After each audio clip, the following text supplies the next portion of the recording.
let me tell you a great story about courage. So many years ago, I was flying from San Francisco to Atlanta, and I have to tell you, I am a white-knuckled flyer. Well, get on the plane, everything's set, pilot says we're about to take off, and my fear goes into panic mode. So I'm sitting at my seat and put my hands on the armrests because I got to help this pilot get this plane off. Some of you may have had that experience with me.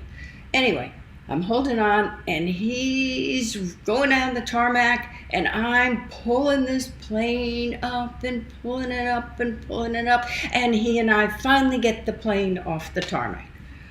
Great.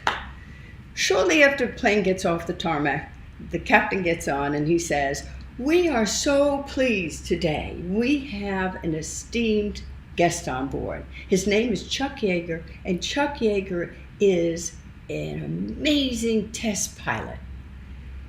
Well, shortly after I helped the pilot get the plane off the ground, I noticed a man smiling at me across the aisle. And when we land, sure enough, that man comes over to me, and that man is the esteemed test pilot, Chuck Yeager. And Chuck says to me, "I saw how scared you are, and I just have to tell you, you can get over that, but do it, you need to become a pilot.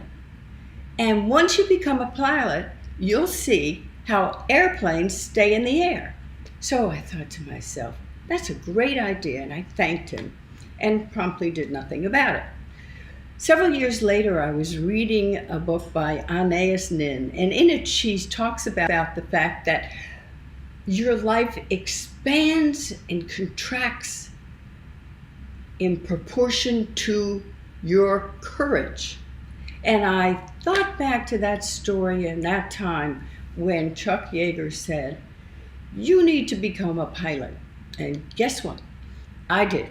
I became a pilot, and I can honestly tell you, this day I can fly without fear because I now know how airplanes stay in the air.